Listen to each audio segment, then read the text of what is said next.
In my last video, I talked about building one small habit every month instead of changing everything all at once. So today I'm making my mom's winter soup recipe, which I used to drink a lot back home, and I'm going to tweak it a little bit so that it fits my goals without losing any of that comfort. Hi everyone, welcome back to my channel. If you are new here, hit that subscribe button and let's dive right in.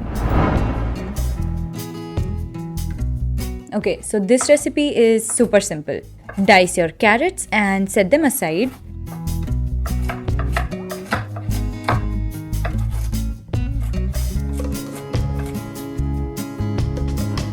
And cut your tomatoes into bigger chunks. And I'm using about 4 tomatoes, and this entire batch will yield almost 10 cups of soup, so you'll have plenty.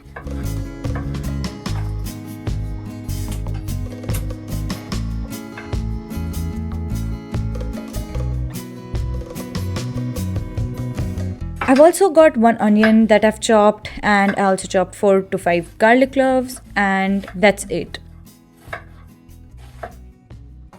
Now, I didn't find fresh beetroot at the grocery store, so I got a can of beetroots. Honestly, it worked out perfectly. There was no need to microwave or, cook the beetroots ahead of time or even chopping the beetroots. I just drained and rinsed them, and that was all. In your pressure cooker, add a tablespoon of butter and a little bit of oil so that the butter doesn't burn. Throw in a bay leaf, some crushed pepper, your garlic and onion.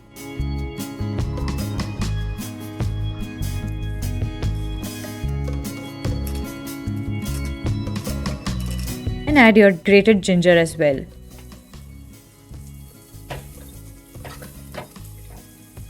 And saute this until the onion gets a little translucent. Once that's done, add the veggies.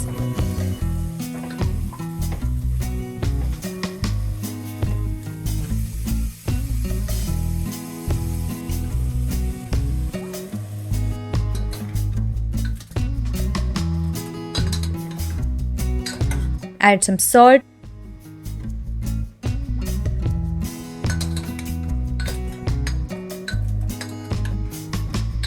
And the can of drained and rinsed beetroots.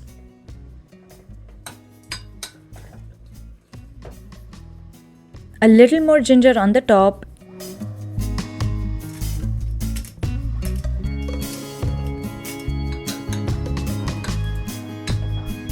And I'm also adding some frozen corn here. This is what makes the soup thick and creamy without any cream. And enough water to just cover the veggies. And that's it. You can close the pressure cooker and cook it for 3 to 4 whistles and let it cool down completely before you open it. As you can see, everything is soft and cooked. Now just blend it up until completely smooth and pour it back into a pot or a deep saucepan. Now, before I actually make the soup or finish the soup, I like to portion it out into 1 cup freezer ice cube trays, because then I can enjoy the soup whenever I want. So I have the soup base ready. Okay, so here's the tweak. I'm chopping super firm tofu into really small pea-sized pieces, and this is my protein upgrade. When tofu is boiled into the soup, it gets a really nice texture and it doesn't even taste like tofu. You just get more protein boost without that tofu flavor.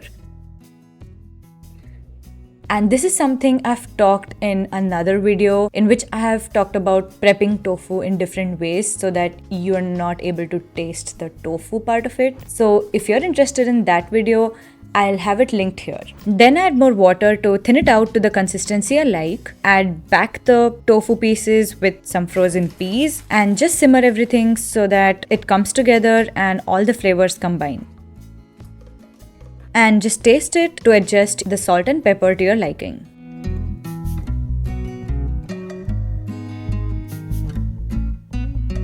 So there you have it.